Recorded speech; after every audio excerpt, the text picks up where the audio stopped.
It's almost like an organized effort to convince younger people that it is impossible to buy a house.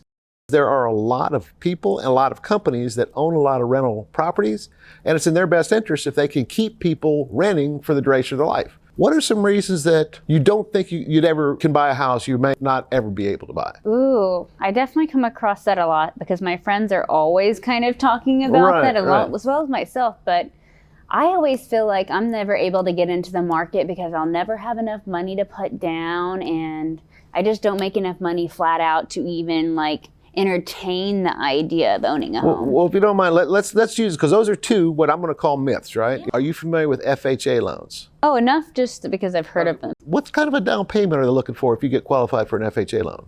I want to say they're 5%.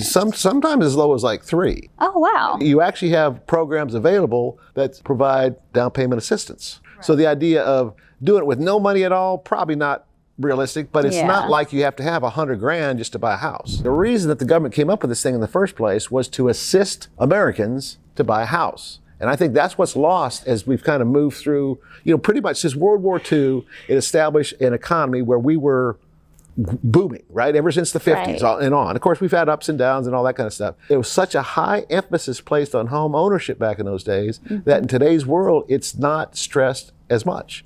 But anyway, having said that, so down payment, and then the other one was about the amount of money that you make, right? Because in your perception, you've got to make $200,000 a year to afford a house in Austin and all that kind of stuff, especially here in the Austin area. There are other areas of the Austin metro where prices are much more affordable. Here's something a lot of people don't think about is a marriage scenario or two people living together in domestic partnership would have sometimes the dual income. Now, I'm not in any way suggesting that somebody get married just so they can buy a house, right? Oh, right. But here's something that a lot of people don't think about is that it's possible to put multiple people on a mortgage and they don't even have to be related.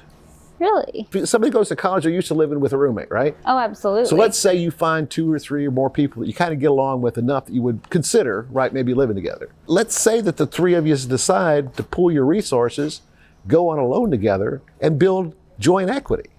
I didn't even know you could do that, honestly. Somebody that wants to keep you renting is not going to make that available, but they're going to write all kinds of stories about how unaffordable it is and how it's so impossible to buy and how interest rates and all that. But anyway, yes, that is an option as well. So now realistically, you got to have some kind of income. Absolutely. But let's kind of break it down. I've had a couple people that bought more entry-level houses down in South Austin. These are believe it or not, upper 200s, brand new house. That's insane to think about. That with current interest rates, minimum down payment, you're probably looking at a payment around $2,000-ish or so, $2,100, $2,200. That's pretty close to what someone would pay in a rent. Right? Oh, absolutely. Add to that builder incentives, because if you don't know, all of the big builders have their own mortgage companies. That's what I've heard. And what that does is give them the option of offering promotional interest rates that are lower than what you'd find somewhere else. Oh. So even though it might be 7% out here, if you buy one of their houses and get approved for their lender, they might be able to lock you in at 5%. How much more buying power you think you got with a 2 percentage point lower? 2% is a lot. Yeah. Well, how about this one? Because I know I've heard this a lot. If I rent, I have more flexibility because I might get a job change. I might have to move. That's another huge one because so many people, their work schedule changes from remote to half remote. Right. They don't really know kind of what's going to be going on with their schedule or if they're even wanting to stay in this area or move to another. So they kind of like the flexibility of not having that. So I've seen that happen a lot. But at that same time, I still feel like they're losing a lot of money to paying rent. They get scared about taxes, which is another side of that, property taxes. But I know in the end, they're just still spending all this money, which is almost a mortgage payment. Towards actually, it is somebody else's mortgage payment. Right, because that's the choice you make. You're going to either be paying your own or somebody else's. And you're losing that asset and you're just giving it to someone else. Yeah. 10 years from now, we could have been building up all of this money towards something rather than, okay, now I'm from ground zero again. Because once you get into your 30s and 40s, if you want to have kids or get established and retire, it's hard to think about retirement without assets or without building wealth, generational wealth. A single house may not be generational wealth, but a single house is the cornerstone for any type of personal wealth. I mean, if you look at statistics, is the people who own homes have higher net worths. We've seen it in a kind of like an accelerated fashion over the last couple of years, how home values went up. But if you look at historically, let's say for 50 years, is that it's almost guaranteed, there's such a thing as a guarantee, that if you hold on to it long enough, is that house is going to appreciate, it's going to go up in value. And if over time you're paying the loan down, which is going to increase your equity, right? Because equity is defined as the difference between what you can sell it for and how much you owe on it. Right. Well, you're paying it down, right? That's going down. But in addition, if the value of the house is going up, then that equity gets larger and larger. And there are a lot of people that, if the need arises, you can access that equity in things like, home equity loans. And to your point, if you're renting, you're never going to have that option. Yeah, you're just kind of left stuck with whatever money you already have. I mean, you do know that without penalty whatsoever, you can take up to $10,000 out of your IRA or 401 to use it as a down payment on a house, right?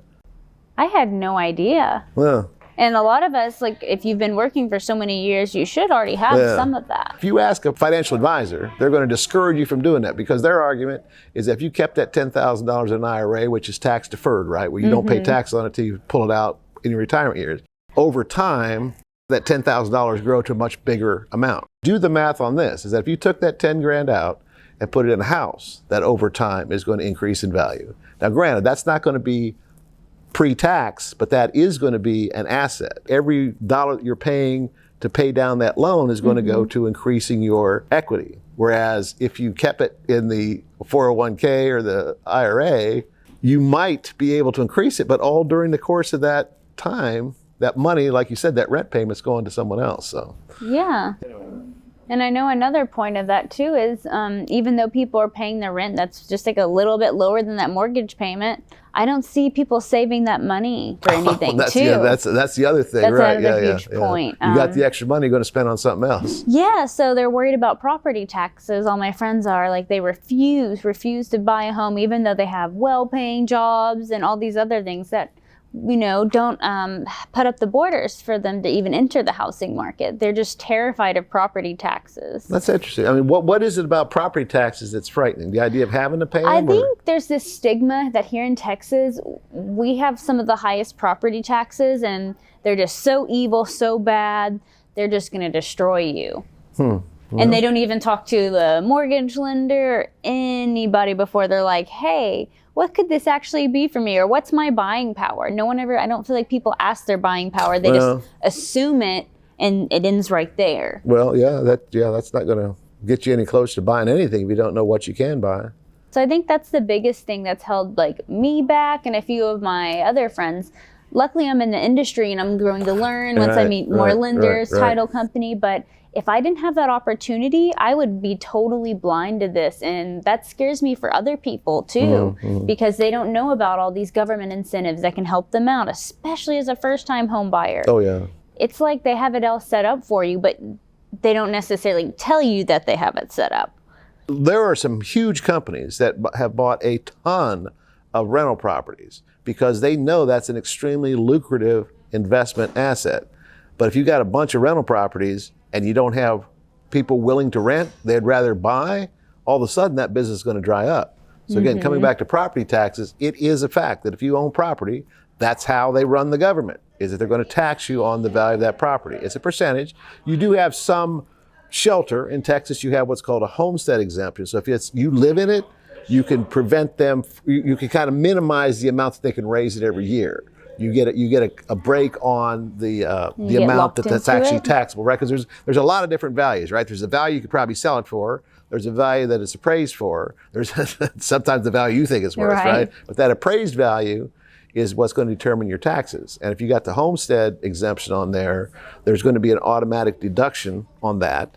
Not to mention is it's capped at 10%. So if you saw a 50% increase in the value, your taxes aren't going to go up 50, it's only going to go up 10, if that makes sense. That's not a lot of numbers, I know. That's still helpful. Anybody who's kind of experienced this economy, let's say the last almost 20 years, we have lived in extremes. You had a huge housing bubble leading up to the 2008 crash. We weren't impacted as much, but there are some areas of countries that saw huge devaluations in property values, right? Absolutely. And then after that, you get the pandemic. All of this craziness went on, with this housing boom in the 2020, and now we're in this reselling. Of course, there's a lot of fears about what's coming, the recession and all that. I really think that more people need to be aware of the long-term value of it. I've had the opportunity of seeing people who, for whatever reason, rent their entire life. And when you get close to it, it's like, I want to slow down. I want to, retire or something like this. And you don't own a house. Rents have continued to gone up over the last, 30, 40, 50 years, whatever it's been. You know what I mean? And they only continue to go up. That's my point. Whereas if someone owns that house, that, in my opinion, is probably a more secure retirement plan than having $1 million over here in an account. Because if you own that house, especially when you get senior citizen age, is you can actually put another senior exemption on your taxes. And in fact, sometimes they can actually zero it out and the taxes are recouped, when the house is sold, in your estate. You'll never get that if you've been renting the whole time, saved up a bunch of money, then try to retire. It really is possible that people are sacrificing their long-term future because they're not getting the information they need, to make the right decisions. And that's the scary part too, because what are we going to do with all these millennials that have been renting their entire lives? I know eventually people are going to pass on and leave their homes. Are people just going to buy all those up and do rental properties and we pay rent for the rest of our life? Because personally, I would rather at least have a fixed mortgage payment that I can at least expect and know what it is than each year having to change where I live, because that's a whole other side of things. It's such a headache to move, change your address and all those other things. To plant roots. Kind of like a lost kind of concept. Maybe we're coming back to it. I don't know, but I just thought that maybe us talking through this might some way be beneficial to maybe someone out there watching. So again, thanks for sharing your thoughts on this. Yeah, I hope it helps some people.